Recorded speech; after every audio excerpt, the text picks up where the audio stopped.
She could no longer borrow from the future to ease her present grief.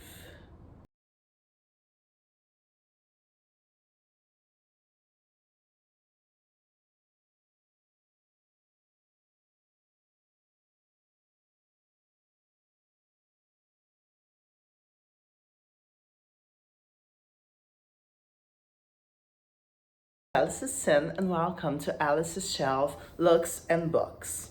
So, if you're not familiar with it, what we're gonna do today is I will do my makeup while we discuss a piece of literature. So, today I'm doing something for Halloween and we will be talking about Nathaniel Hawthorne's The Scarlet Letter.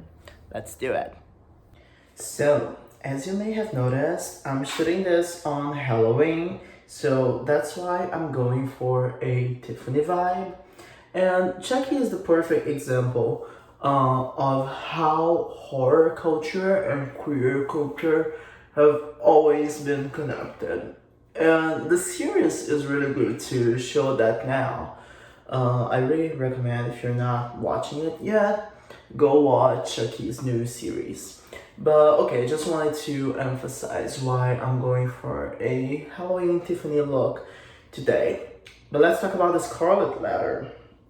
The Scarlet Letter was written by Nathaniel Hawthorne, and the Hawthorne family had been previously connected to the witch trials in Salem.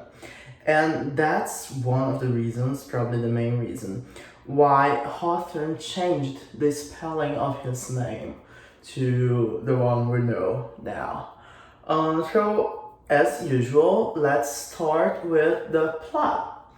The Scarlet Letter starts in prison, and what has happened is that we're talking about American Puritan society, and our protagonist, Hester Prynne, is pregnant.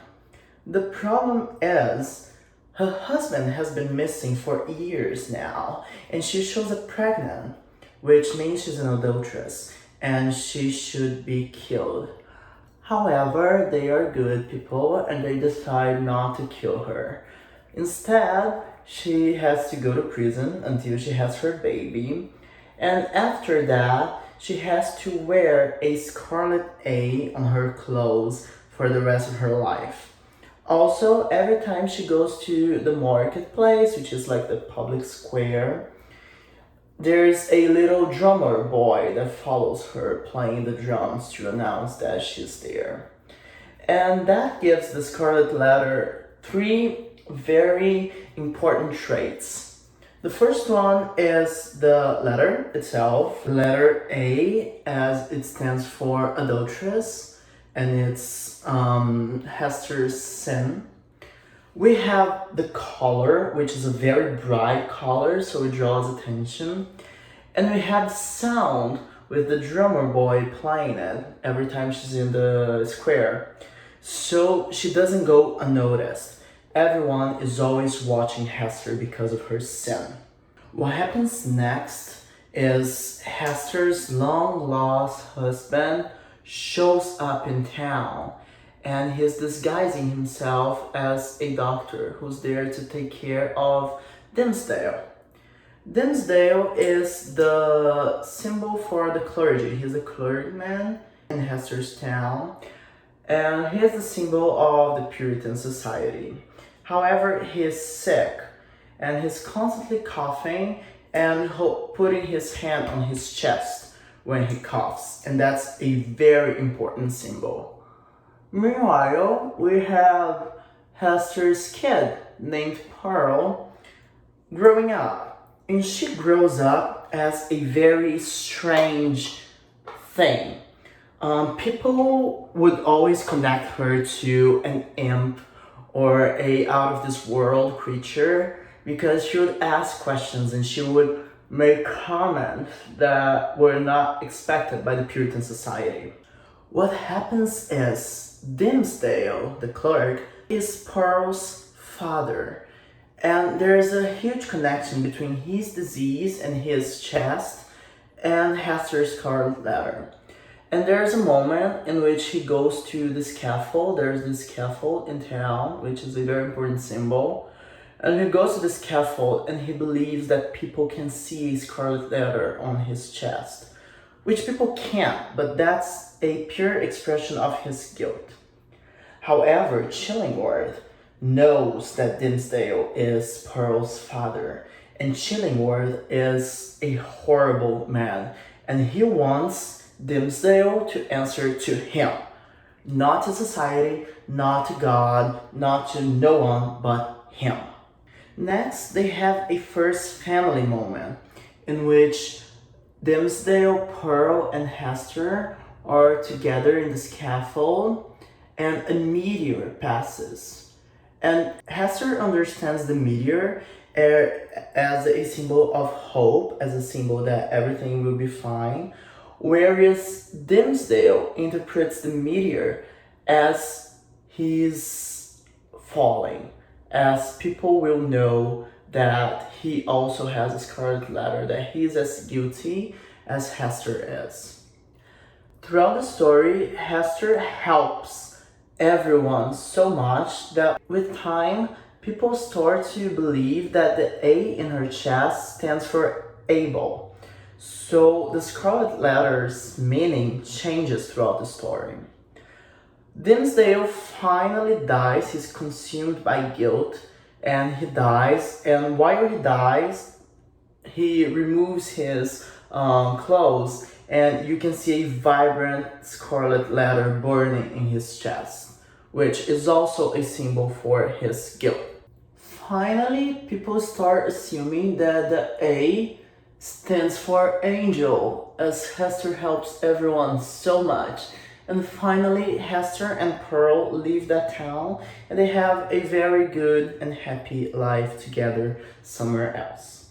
That's the plot. So let's talk a little about the characters in the Scarlet Letter.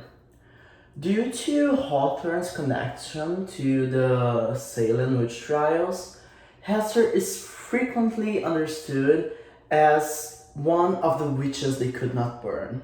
You know, she's a sinner, she's the representation of everything that that Puritan society preached against, yet she survives, and in the end people respect her, people think she's an angel. So she's the witch they could not burn. Pearl, on the other hand, is frequently referred to as an imp, even by her mother, because she asks questions about religion and about society that people normally wouldn't. So she's always seen as this very strange and supernatural little girl. And another thing that's very important about Pearl is that she hates it when her mother doesn't wear the scarlet letter. Every time Hester removes her A from her clothes, Pearl refuses to talk to her. So she knows her mother as a sinner. That's part of her essence. And Pearl's okay with that. That's what brought her to life.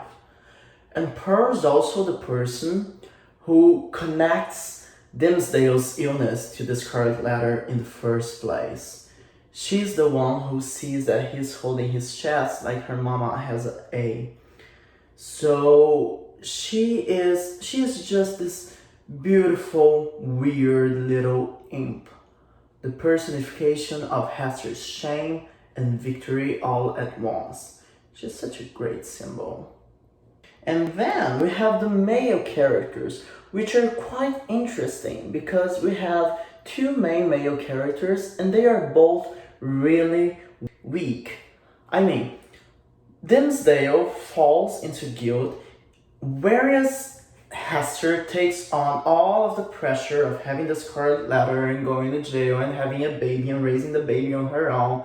She still manages to become an angel and admired by society. Dimmesdale is consumed by guilt and dies because of that. So we see how stronger than him Hester is. And we also have Chillingworth, which is the personification of evil itself. However, he succumbs to his own need for revenge, and there's nothing more to the character than the need to get Dimmesdale's confession. So we have two male characters, two main male characters, because we also have the mayor. And they are just very weak, especially compared to the depth of Pearl and Hester. Okay, now let's talk about Impressionism. This book is written during North American Romanticism, and it has direct influences from Impressionism, especially its work with light and shadow. Pearl is usually put in a position of light. There's this very specific scene in which Hester and Dimmesdale meet in the woods, and everything is dark because the leaves and the trees are covering the light that comes from the sun. Yet there's this little ray of sunshine that comes in through the leaves and shines directly on Pearl, which helps to enhance this idea of supernatural being that we have with Pearl throughout the entire novel. Let's talk about some of the themes we have in the novel. For example, the discussion on the Puritan society, which comes right at the beginning when we have the point that it is a society based on religion that builds up prisons before it builds churches. So, what is religion? Is it really based on worship and God, or is it based on sin and punishment? And it's very interesting that we have a personalized narrator, because right before the book starts, we have this narrator telling us about how he found the Scarlet Letter, and he decides to tell Hester's story because he came across the A, which is very interesting. It gives the narrator a personality. Also, concerning the Puritan society, we have the importance of gender roles, because society punishes Hester for a crime both her and Dimmesdale committed. However, Dimmesdale punishes himself, and he's the one who falls in the end. And we can also deepen those ideas into discussions of what's good and what's evil. Because from the beginning, Hester is put in the position of something bad, of something evil, or the sinner. And in the end, she is considered an angel, whereas Dimmesdale, who is the representation of the clergy, and the best thing they have in society, is just as a sinner as she is. Also, we have Dimmesdale, who is the doctor who's admired by everyone, and who is the personification of evil itself.